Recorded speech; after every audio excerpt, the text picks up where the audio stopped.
MCM taza Cobalt napkamız. Arka bagaja emirmaları bilek, yazıları tozu bilek. Tak taylanıp şeral kılındı. Universal nakitli tasap bergenimiz polisi hemmeni beklep turadi. Erdin sitenin arka tarafından.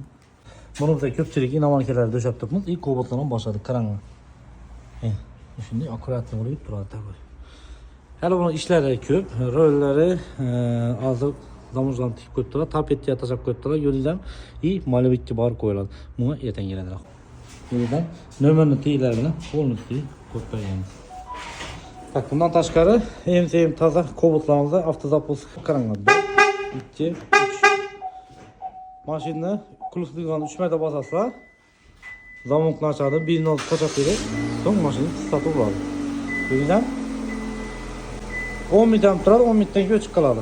Xullas avtozapusklar ham geldi, taza Cobalt'larniki pastel nömerlarga bağlanıp keladi.